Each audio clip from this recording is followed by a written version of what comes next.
Good afternoon. Welcome to the Heritage Foundation and our Lewis Lehrman Auditorium. We, of course, welcome those who join us on all of these occasions on our heritage.org website. Would ask our guests here in-house to be so kind to check one last time that cell phones have been muted as a courtesy to our speaker. And, of course, our Internet viewers are always welcome to send questions or comments at any time, simply emailing speaker@heritage.org. And we will, of course, post the program today on our website following the presentation for everyone's future reference. Hosting our guest is Michael Costigan. Michael serves as Senior Advisor for Strategic Outreach in our External Relations Department. Prior to joining us here at Heritage, he served as Executive Director at Rural Human Services. Before that, he was a private consultant and Director of Consultancy for the National Leadership Roundtable. He served in the George W. Bush administration as Director of the Police Corps, not Peace Corps, as I always read it, Chief of Staff at the Office of Juvenile Justice and Delinquency, and as Director of the Office of Faith-Based and Community Initiatives at the Department of Health and Human Services. He founded the Virginia Exile Project Safe Neighborhoods Foundation and served as its Executive Director. He served in both the Governor Gilmore and the Governor Allen administrations in Virginia as well. Please join me in welcoming Michael Costigan. Michael? Thank you, John. Seems like I've done a few things in my life. I'm feeling a little old. It's a real pleasure for me today to have our guest, Paul McNulty, an old colleague of mine. He'll have at least an hour or so, and then we'll take questions when we're done. As most of you know, over the last few years, a number of private organizations such as Princeton Review and U.S. News and World Report have put together some pretty comprehensive scorecards for universities. They look at everything from religious affiliation to academic standing, even into things like party atmosphere. It's been a pretty good guide for most students and parents to kind of figure out which university they want to attend. But recently, the Obama administration, through its education department, got into the college ratings game. And the education scorecard, which Paul will talk about, was billed as one of the most comprehensive of all schools in the country. Unfortunately, as is often the case, things are not always what they seem with this administration. And a number of very, very good schools, such as Grove City College, Hillsdale College, Christendom, were left off the list. Paul is a veteran D.C. policymaker and prosecutor. Many of you probably know him as Deputy Attorney General of the United States. He's a 1980 alumnus of Grove City College who served on the Board of Trustees and as a political science instructor. He is the 9th president of the university and only the 4th alumnus to hold that distinction. Please give a warm welcome to Paul McNulty. Thank you, Mike. It's a pleasure to be back with you again. I worked with Mike when I was U.S. Attorney in Virginia, and Mike was working to help us combat gun violence in Virginia. It was a wonderful partnership we had at that time, and I greatly enjoyed it. It's a pleasure to be here at the Heritage Foundation, a great friend of Grove City Colleges, and a place where we have been very fortunate, very blessed to have a number of our students study here while they're in school and come to work here. So it's a good fit for me today to be here and to talk about this important subject. I'm also very thankful that here today we have Alex Schoffen, who is on our Board of Trustees and provides great leadership to Grove City College. And we have some former students in the audience who I'm looking forward to catching up with after my remarks. President Obama devoted his September 12th weekly radio address to the topic of higher education and the rollout of the administration's new College Scorecard. And as you will hear, my concerns about this go to the very root of American freedom. Now, in making the case for this new form of government intervention into the marketplace of higher education, the President observed, quote, "The choices that Americans make when searching for and selecting a college have never been more important. That's why everyone should be able, and I emphasize everyone, Everyone should be able to find clear, reliable, open data on college affordability and value, unquote. He cited graduation rates, job placement numbers, and debt repayment information as just 3 important data points for higher ed consumers. The president also criticized the existing college ranking system for not caring about affordability and student success. Hence, the need for the Department of Education to step in and clear up the mess. He proudly declared, quote, "Americans will now have access to reliable data on every institution of higher education. You'll be able to see how much each school's graduates earn." Actually, the data only pertains to recipients of federal financial assistance, but that's a minor point. How much debt they graduate with, and what percentage of a school's students can pay back their loans, which will help all of us to see which schools do the best job of preparing America for success, unquote. And I must add, get started borrowing money from Uncle Sam with just a few clicks of a button. So there you have it. The goal, quote, "the goal is to help everyone," unquote, says the president. The choices Americans make have never been more important. Everyone should be able to find reliable data on college affordability and value. Every institution of higher education is included.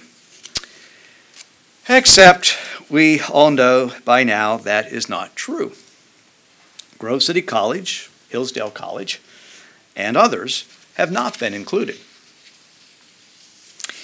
If the administration is so concerned about everyone, that presumably would include families looking for a private, academically excellent, Christian, and highly affordable liberal arts college. Should not these consumers be able to use the scorecard to learn about Grove City College, a highly ranked college of 2,500 students that has been around for nearly 140 years? Consider this value proposition. The freshman to sophomore retention rate at Grove City College stands at 88% compared to the national average of 80%. The graduation rate is 82% compared to the national average of 59%. 95% of last year's graduates were either employed or in graduate school within 6 months, and their salaries are in the top quartile nationally, according to payscale.com. This year's tuition is just over $16,000. Yes, I'll say that again, especially for those parents who are looking at the cost of tuition. This year's tuition is just over $16,000, far below the national average, and making Grove City one of the most affordable, highly rated private colleges in the country. Students pay back their loans about 99% of the time, which tells you a lot about the integrity and professional success of the students, compared to the national average of 67%. And all of this is accomplished without taking a dime of federal taxpayers' money. We are blessed with an amazing value. That's why Money Magazine, Forbes, and others have annually ranked the college among the best values in higher education. We believe in tight stewardship of our budget, which keeps our costs down. We don't discount our tuition and force one set of students to pay for the education of others. And we have raised millions from generous supporters for scholarships based on both need and merit. Considering quality and cost, not to mention the savings to taxpayers, we're in fact the type of college the president should be promoting. So I ask again, if the goal is to help middle-class families, do you think they would like to know about Grove City College? Yet, if you look for us on the scorecard, we're nowhere to be found. The Department of Education says we were not included because we don't accept Title IV financial aid, yet we voluntarily submit our data for performance every year to the Department of Education. So I wrote to the Department of Education and asked for at least a notice on the scorecard about our existence and a link to our website, but I have not heard back. By the way, call me old-fashioned, but just for the record, when we asked the Department of Education why we weren't included after the president said, quote, every institution, they didn't say, oops, how did we miss that? Instead, they very promptly told us that we weren't included, which strongly suggests, of course, that they knew the president's statement was not true. I think that should trouble all of us. But back to the main point. Conservative friends of Grove City College may wonder why we care about not being included in the federal scorecard. Shouldn't we wear this snub as a badge of honor, representing our true independence from the Department of Education? After all, our independence has been preserved and maintained at great financial cost over the decades, including a battle before the Supreme Court in the early 1980s. Very briefly, for those of you unfamiliar with our Supreme Court fight, here's the story in a nutshell. In 1977, the then U.S. Department of Health, Education, and Welfare, HEW, distributed a Title IX Assurance of Compliance form to all institutions enrolling students who received federal financial aid. Although equal opportunity was a fundamental value at Grove City College, our leadership was troubled by the form's fine print. By signing the form, institutions not only certified their compliance with the anti-discrimination statute, but they also submitted to all current and future federal regulation. In essence, the federal government wanted a signed blank check from the college. So we refused to sign the form, and as a consequence, we entered into a very expensive 7-year dispute, a 7-year legal dispute with the government, which culminated in the U.S. Supreme Court case Grove City versus Bell, named after T.H. Bell, who was the Secretary of the U.S. Department of Education in 1984.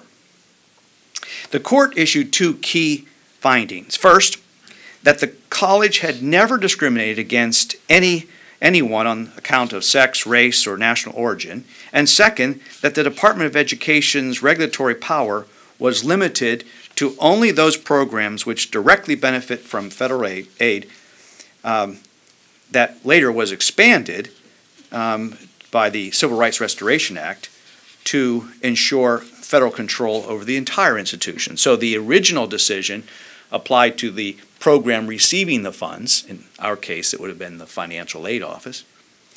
And Congress quickly addressed that, those that wanted to have greater reach into an institution, and passed legislation a few years later saying if you received any federal money, the entire institution would be subject to federal control. So to protect our ability to freely pursue and fulfill our institutional mission, Grove City College chose to withdraw from all federal grant programs immediately and all federal student loan programs a decade later. The case was about institutional and educational freedom. Indeed, freedom of conscience for a school to pursue its mission. So now back to the scorecard. It's important to remember the context within which this initiative was developed.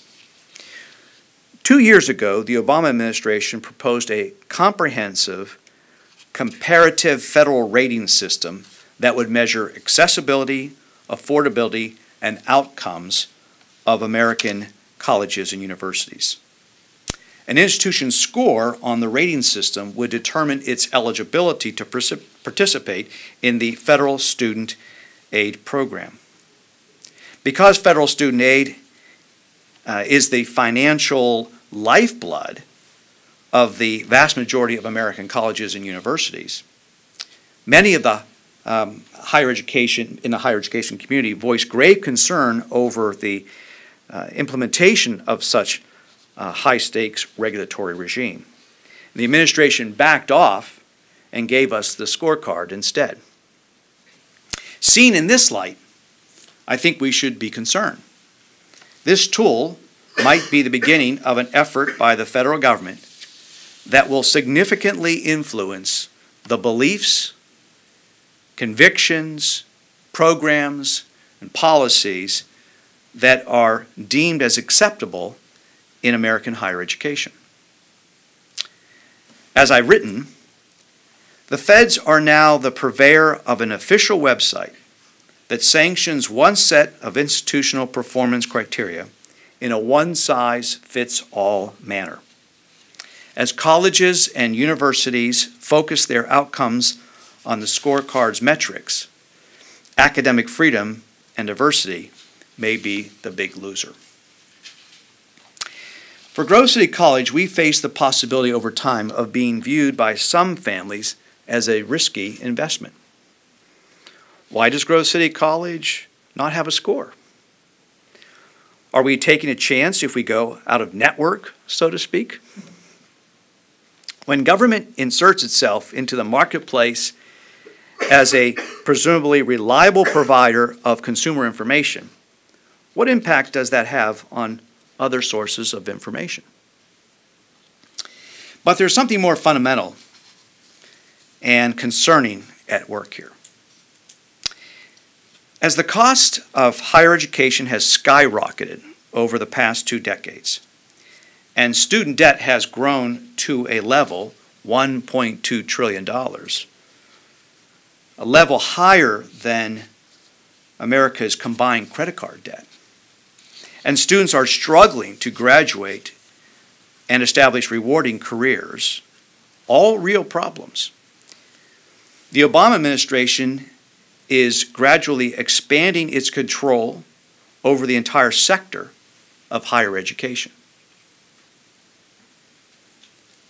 They are really taking over the business of higher education, particularly through the financing of higher education. You'll recall early in the Obama administration, one of the first initiatives was to federalize the student loan program. That was proposed by the president in 2009. It was accomplished in 2010. According to the U.S. Department of Education's Office of Federal Student Aid, the federal government delivered nearly $134 billion in financial aid to almost 13 million college students in FY 2014. 3/4 of that staggering investment of public funds was made through the federal direct loan program. As student loan default rates have trended upward, public concern has grown over the federal investment of tax dollars in federal student loans. And in typical bureaucratic fashion, the U.S. Department of Education's answer is to ensure quality through increased oversight and regulation. Now, the point here is that there are some significant issues about which we should be concerned. Rising debt, rising costs of education, the usefulness of a college degree, return on investment. And with the federal loan program being so expansive and federal aid being so broad and expensive, the federal government has placed itself in the center of this issue. And we have seen how this administration is prepared to use the federal purse strings to advance its agenda. There was a time, sadly long ago, when the executive was a check on congressional abuse of this spending clause. Now President Obama sees the piling on of new requirements for the recipients of tax dollars as a great way to work around the legislative branch when it fails to enhance his liberal agenda. Consider the issue of accreditation for institutions of higher learning.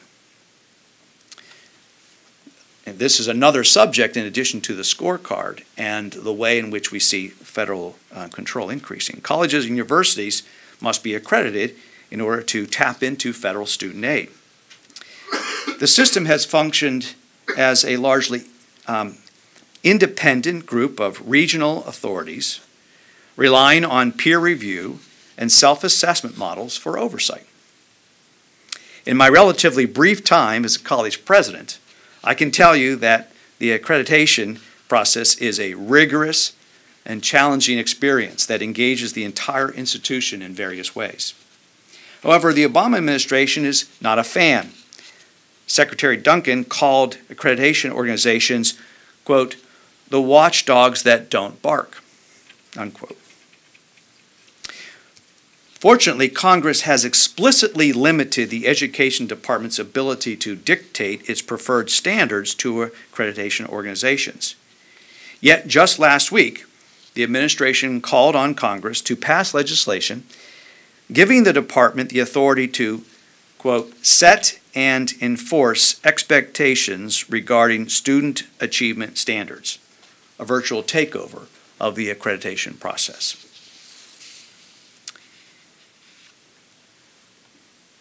If you follow these issues, you will frequently hear the words outcomes and transparency. And they are generally good words. Who doesn't want to see an achieved benefit from the investment of significant resources or to know more about how important systems are performing? However, the power to determine which outcomes are desired and which are not, and what will be made known about institutions and what will not, is a power that will determine the higher education landscape for generations to come. In the Education Department's zeal to secure a set of academic outcomes judged by Washington policymakers as necessary for student success, and importantly, the payback of enormous levels of debt to the federal government, the department will increasingly seek to dictate what colleges should or should not teach.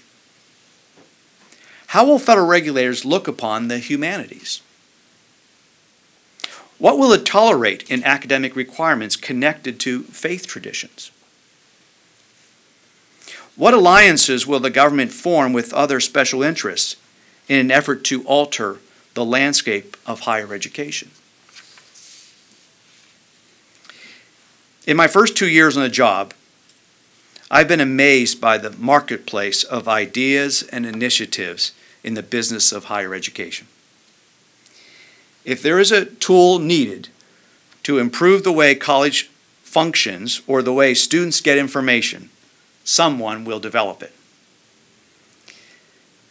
There is a tremendous diversity of options, and we are seeing every day how careful families consider the value of a degree from one school compared to the next. And in talking to my peers or colleagues at other schools, I am hearing the same point, that we are seeing families exercising a lot of judgment and thoughtfulness in the marketplace of higher education. And they're waiting longer and longer to commit to what school they will attend as they consider what the best options are. There is indeed a lot of information that's available. Washington should safeguard the use of tax dollars, but this responsibility should not be seen as a vehicle for taking over the entire sector of higher education. Many of us can testify to the transforming impact of our college experience. Such an outcome is best achieved through a diverse and dynamic academic environment, one unencumbered by governmental overreach. Thank you very much, and I'll be happy to answer your questions.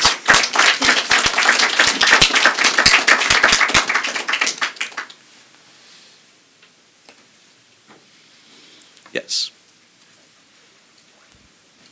I'm more interested in the $16,000.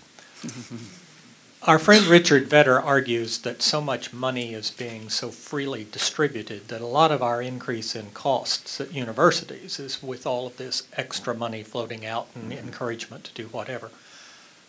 What is the key at Grove City and maybe even Hillsdale to the value, the amount, the savings? Obviously, you're not doing a lot of administrative regulation, but you're also not putting kids in tents either. Mm-hmm. So you are looking at overhead. So where is this great difference between your university and so many others? Mm-hmm. Thank you. Well, first of all, there is what appears to be a connection between the flow of money from the federal government and the increasing costs of higher education. Now, it's still being studied, and there are some questions that remain as to how clear that connection is, but one has to assume that with the easier ability to get money and borrow money, schools have benefited greatly from that, and they've been able to just grow their budgets very quickly. So the first point is that Grove City College has historically never looked at budgeting that way. We formulate our budget based upon the program needs as we have maintained them from year to year and have exercised a very careful stewardship of that.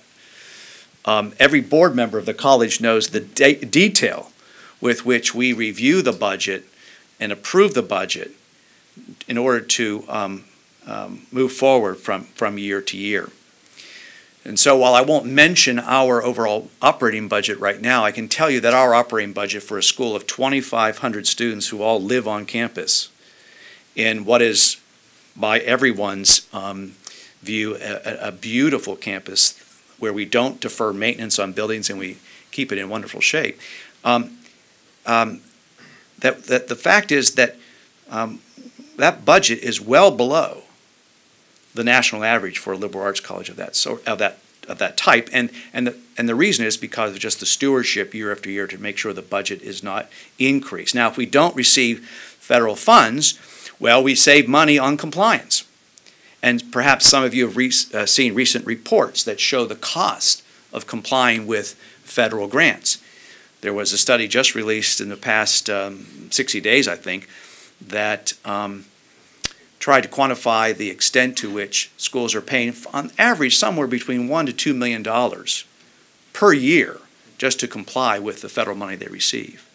So while we embrace many of the principles that are associated with regulations such as Title IX, we're not having to spend the same amount of money to submit forms to the Department of Education, on and on. So we're saving money by being independent. We're being very careful about how we steward our funds. And then lastly, I have to say this. Our stakeholders recognize that we've taken this courageous step by not receiving federal funds because we give up a lot. We give up grants for research that other schools can get. And of course, our students would be eligible for federal Pell Grants and the loans, although we have our own loan program that's doing quite well. But because of that sacrifice, we've been greatly blessed with generous supporters. And so we represent how philanthropy and generosity is a backbone of what private education has enjoyed for decades, really centuries now. And that, I think, is encouraged when the stakeholders understand that a school is operating a certain way and is dependent upon its community of support in order to be successful. Yes? Mal Klein, Accuracy in Academia, and I hate to sound like a Title IX administrator, but could you give us an idea of the racial, ethnic, demographic breakdown up at Sure, sure. Well, Grove City's population of minority population would be somewhere in that sort of 10% range. I don't have the exact number this year in my mind, but it's in that neighborhood. We have a strong recruiting effort underway all the time, and we compete with a lot of schools that also offer generous scholarships to minority students. So that's a challenge for us. I mentioned in my speech that we don't engage in what's called tuition discounting, meaning that we don't offer a free ride, which is really being paid for by other students who are paying more to attend the school. We have a low cost. We have scholarship money that's available to meet a certain percentage of unmet need, and we have merit scholarship money. So we can tell someone this is basically your price based upon a sort of a truth in pricing model.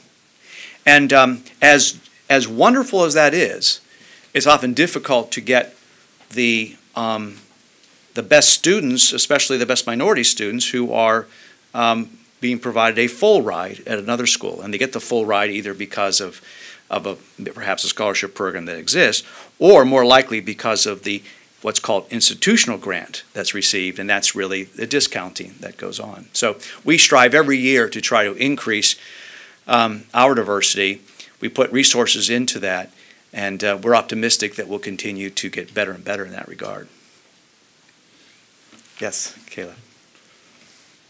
Thank you, President McNulty, for your comments today. I'm curious if you could speak to the implications for religious liberty of these conversations about federal overreach and institutional independence. Yeah, thank you for your question. Well, my concern is that the convictions, the positions that schools hold as a result of their conscience that's informed by their religious beliefs may very well run up against federal interests and priorities. And as they begin to sort of define what outcomes they'd like to see, those programs or those convictions could be the very things that are put at risk. So let's take our current accreditation model now. Accreditors come to institutions that are faith-based, and they work with them in a self-assessment process, provide feedback, and then help them recognize where they need to improve, and ultimately that results in accreditation, unless there are severe problems that are found. But they come in recognizing that the institution has its own set of core beliefs, and the purpose is not to second-guess those beliefs, but to help them understand how to function more effectively in educating the students. If the federal government controlled the accreditation process and decided what it would value and not value when reviewing a school, how easy would it be for policymakers in Washington to say, well, you know, that whole program or that whole course of study or that approach to teaching, that's just simply not something we think is very effective. And because we're so concerned about outcome and we're concerned about people getting better jobs, we believe that you ought to study this and you ought to go to this direction. With all due respect to Senator Rubio, I think there's a lot to be said for philosophy majors and not just welders. Welding is a great position, but there was something to be said for philosophy majors too. And the fact of the matter is the liberal arts have proven themselves to be a very worthwhile course of study for students as they go on, changing careers, making decisions, having to write, having to express themselves, and having to show that they can be leaders in our world today. So we want there to be diversity in academia. We want schools to be able to pursue different ideas, to stand by their convictions, and basically to maintain their soul. And by doing so, then consumers can pick and choose which ones they think would be best suited to fit them for life, for the kind of transformation that I experienced, I'm sure many of you experienced in your college years. And so I guess that's my concern, that with greater federal control, there will be standards set requiring different outcomes, and that a variety of programs that are rooted in religious identity within the sort of free conscience of an organization will be put at risk.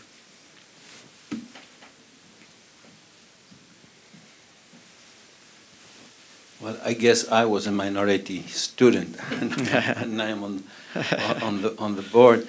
I work in the area of the defending the free society, free market, university centers, think tanks, foundations that support all that. And I see an over-representation of Grove City students in those think tanks.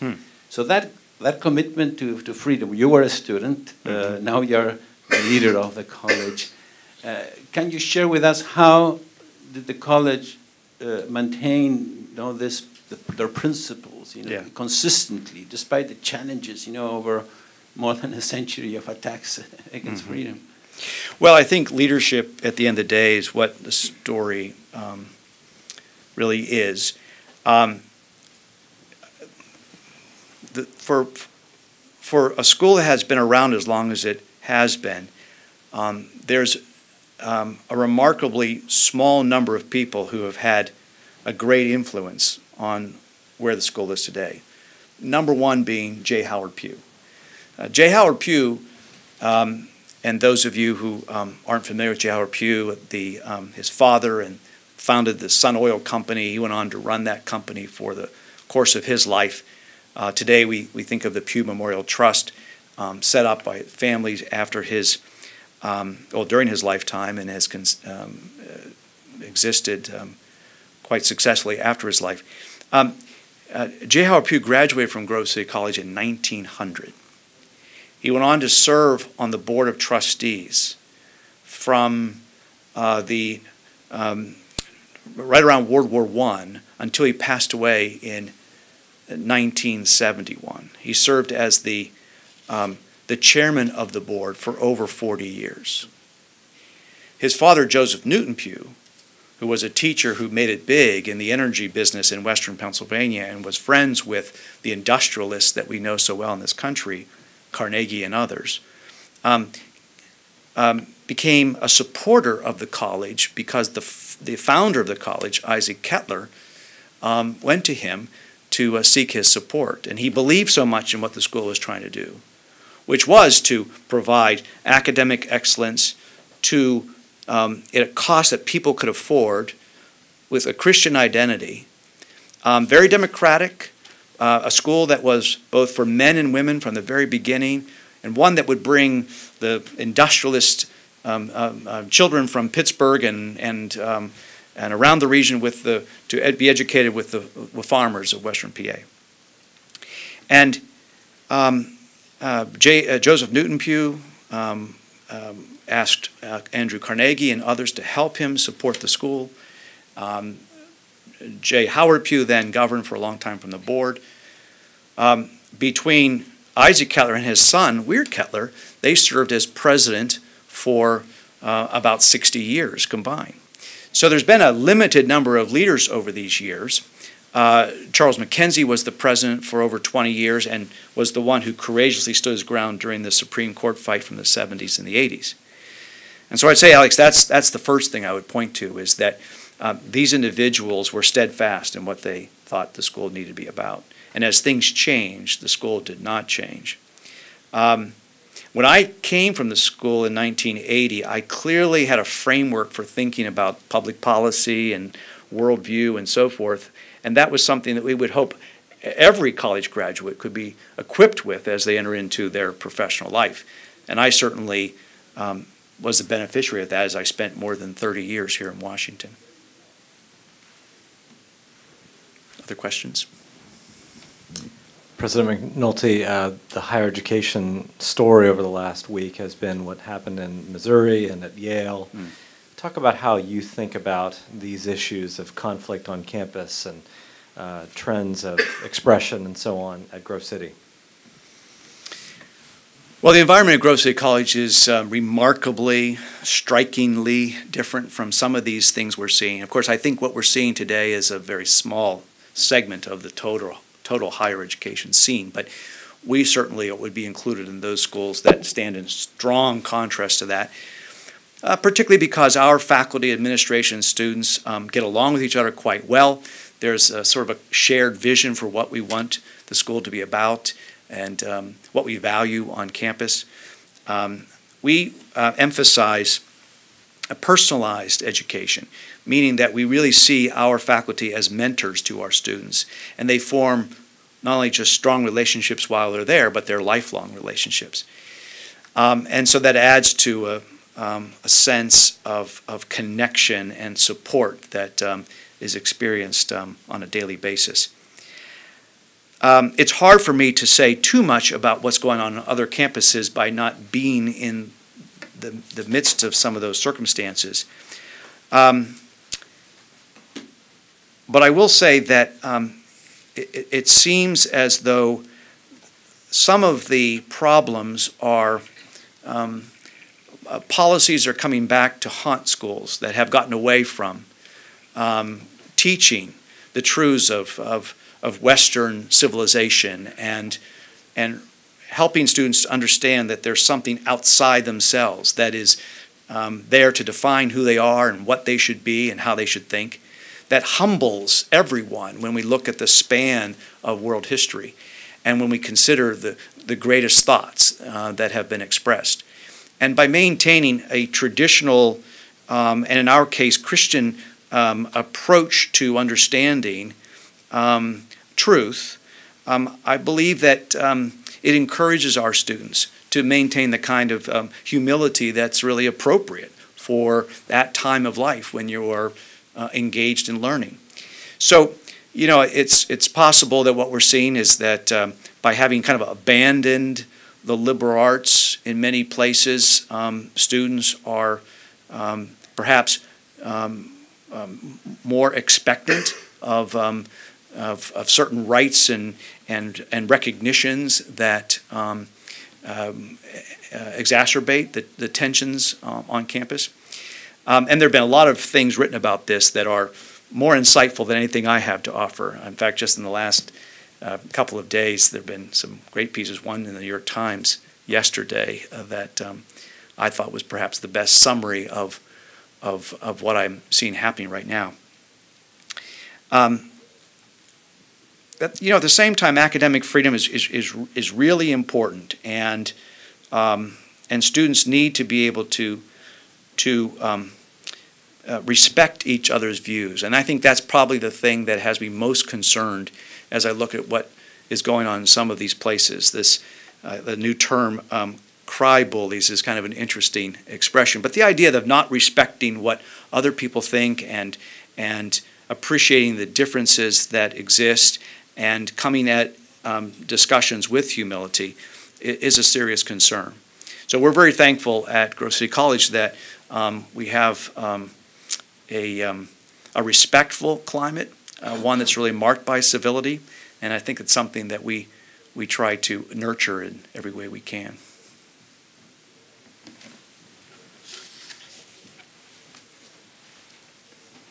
Dino Drudy, I'm an interested citizen. And the question I have for you is, why do you think there are so few colleges and universities that follow the Grove City model of not insinuating themselves into all these federal benefits? Is it because there's only a market, there's just a very small market niche for those kind of colleges and universities? Or is there some other factor preventing more colleges and universities who strain under the federal burden from going the route that Grove City and a few others have gone? Thank you. Well, I would say that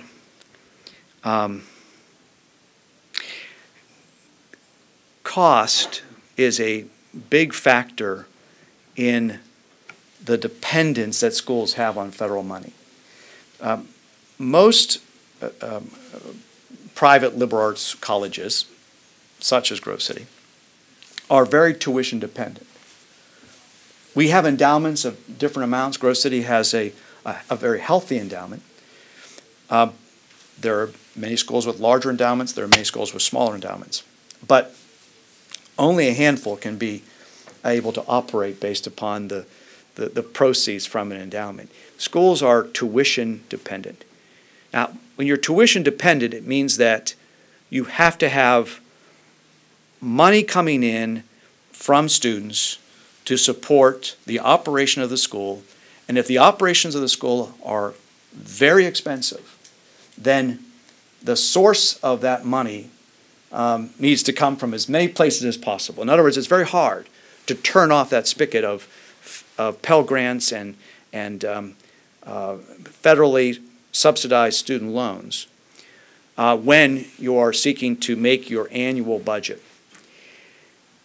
As I've already said, Grove City tries to keep its budget down in order to try to reduce that burden on our students and families.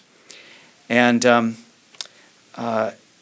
we have raised a very significant amount of money in scholarships to try to offset the Pell Grants that might be available. We also established our own loan program through a private lender, and our students have access to student loans that way. And I mentioned earlier in my remarks that our default rate is less than 1%. But at the end of the day, I mean, we have students we have schools that contact us from time to time and ask, how can we switch to the Grove City Hillsdale approach? How can we get off federal money? Because the cost of regulation is killing us, and we just are really worried about where this is going to take us. But if their costs have steadily increased, then they have to figure out how they're going to get their families and supporters to pick up the amount of money that's being received by the institution from the federal government. In many colleges that we would all recognize, the percentage received in federal financial aid is very high, and it would be a lot of money to give up. And it has to be made up by the families. Again, if the costs of the school are high, then it's going to have to be made up by the families and those who support. So it's an economic exercise at the end of the day. Yes, it's philosophical for us, and Hillsdale and Grove City have different economic models, so we share the philosophical commitment. That's the key. It's philosophical in terms of how much we value our independence from the government, and what that allows us to do in terms of our own control of our own future. If you're going to get off the federal aid support, federal funding, then there will need to be a real significant effort to try to bring down costs and to raise support for the school. Does that make sense? Yes. Katie. Thanks for being here. Do you expect any differences in the next iteration of the scorecard? And if not, what is Grove City going to do to get their name out there or counter this trend? Yeah, that's a good question. I don't know what's going to happen next. There are other schools that are dissatisfied with the scorecard for different reasons. I've read articles about inaccuracies with the scorecard, so schools may be pushing back to say, look, if you're going to measure this or measure that, you have to do it better. As I mentioned in my remarks, these numbers only apply to students who receive federal student aid, because one of the primary points of the scorecard is to show what kind of salaries students make from a particular institution. So they were able to take those who received the federal aid, so they had their actual identities, and go to the IRS and pull their tax records. That's how they got the information. Now, if you're a school that has a substantial population of students who don't take any federal money, that is, they don't qualify for Pell Grants and their families don't want to borrow, those students don't count in the measurements that we see on the scorecard. That might be a significant problem in some of the numbers. I don't know, because we aren't one of those schools to be able to really study that closely. There are other schools that aren't on the scorecard because they are non-traditional in one way or another, or the community colleges aren't on the scorecard. So the Department of Education is hearing from a variety of sources dissatisfied with what's going on, has gone on here. I think they'll probably make changes along the way. Will they be willing to recognize Grove City College or Hillsdale in some fashion and say, you're right, consumers should know about you, and we'll help them find that out when they come to the scorecard? I'll be pleased to see that if that happens, but I'm not holding my breath at this point. I really think it's the right thing to do if they're going to step into this space in such a big way. Imagine 5 years from now, and we're sitting here together, and we're thinking about the world of higher education and how people go about their searches. Imagine families of a seventh grader right now, what they'll be doing in 4 or 5 years. Can't we expect that they probably will use that scorecard as one of the places they'll go? That they'll just think that's an easy tool for begin to really study schools? That's the problem here. A school that doesn't take federal tax dollars, where the federal government is not bankrolling the school's existence, is being treated worse than the schools that do take federal money. And that this is just the inevitable direction that this is going, and it's very problematic. But Katie, I don't know whether they will address our concern or not. Perhaps a new administration might hear this and might be willing to tell the leaders of the Department of Education, fix that problem. That, I guess, would be my greatest hope at this point. Yes? I have a question along similar lines. So there have been various reactions to the scorecard from the higher education community, but with already established sort of scorecards like the Princeton Review that are well known by consumers, has public opinion from parents and students seeking education sort of been like to the scorecard from your perspective? You know, if you have these already very well established, well thought of resources, is there any reason that people are going to really quickly switch over to thinking that a government scorecard's better?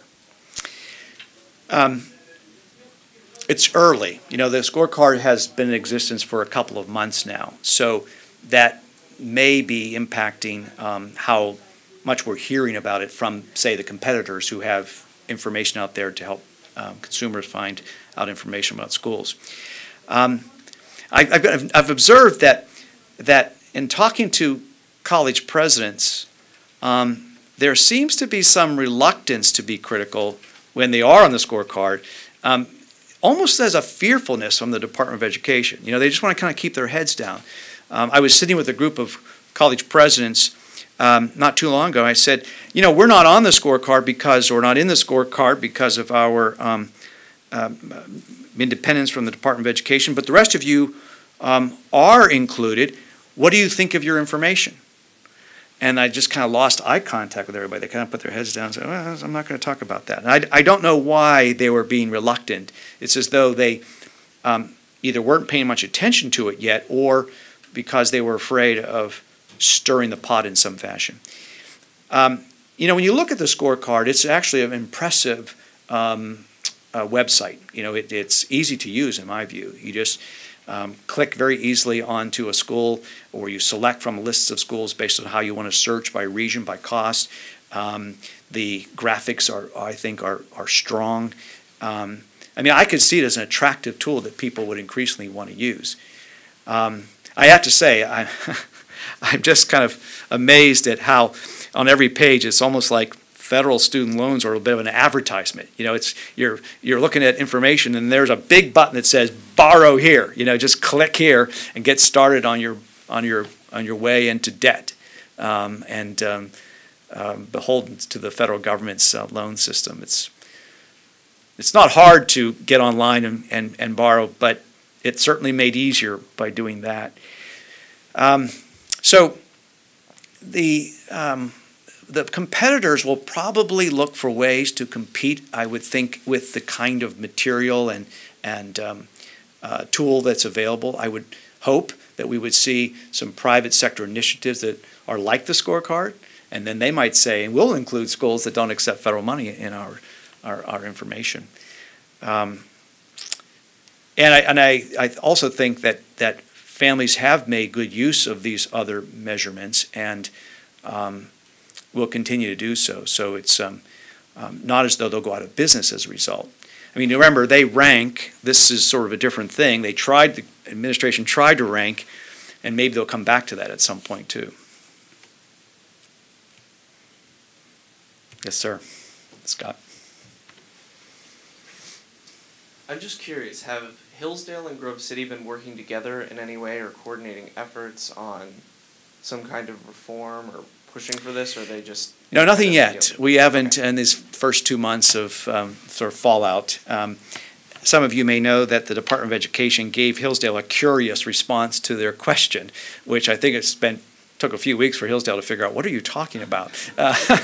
They told them that they didn't issue enough 4-year degrees, and Hillsdale pointed out, well, we've been around since the 1840s. We've been doing a lot of that, so I'm not sure what you mean. So there was some strange communication there for a while, and I've been following that. But no, we have not connected on some type of more coordinated approach. And as Mike said in my introduction, some other schools are included in this group as well.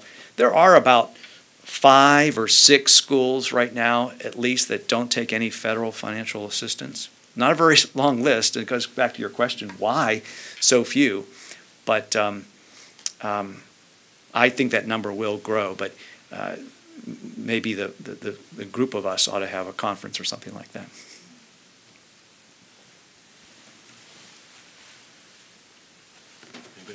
If I may quickly. Yes. So this has been a big year for scorecards on higher education. The Economist Intelligence Group issued a scorecard earlier this year, as did, I believe, another Washington think tank. And their scorecards are centered around the issue of return to investment on student prices for school. I was wondering if you could speak as to your thoughts on the validity of return on investment, and I guess taking a bit of a broader picture as well, I suppose, increasingly neoliberal tendency to quantize things that are traditionally unquantizable, if you will, such as higher education. Yeah, that's a very interesting, complicated subject when we think about trying to quantify return on investment.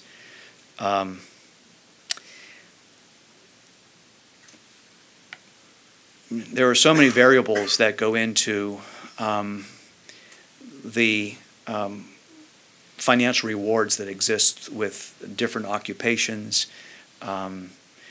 different geographic areas of the country, and to rank schools in kind of a quantifiable way in that regard does make a lot of assumptions and overlooks some important distinctions about the quality and the nature of work itself. We're very conscientious of the idea that we want people to be vocationally successful, and so I mentioned that we have this extraordinary success of 95% of our students being either employed or in graduate school. That's on a 6-month period of time, which is really the benchmark in higher education. And the thing I'm perhaps even the most proud of in that regard is that our response rate to the survey that we send out to our graduating seniors or graduated seniors is about 95 to 100%. It's like 96% response rate. The national average is about 40%. So we are hearing from where people are and what they're doing. And I think we have to be very careful about believing that a certain course of study or a certain institution is more valuable or not based upon, just how much money you make. I would cite some interesting work that's been done in that. There's been some, looks at fulfillment and personal satisfaction that's associated with career paths. And there's a trend that's been observed that students are less aware of why they're in school and the larger purpose, and they're focused more on those financial outcomes. And then there's this great sense of dissatisfaction not too long afterwards because they didn't have a deeper sense of calling for why they were learning. And so that's going to be a discussion. But again, I do think that there's some validity to the idea that if you're going to spend all this money, whether it's more or less, depending upon what school you go to, that you ought to have some idea of whether or not there's a good track record for helping people get employed and to be as economically successful as they can be in life. Yeah, thanks for your question. Thank you all very much for your great questions. And thank you all for coming. That does conclude our program today. So let's join one more time in thanking Paul McNulty for coming down. Appreciate it.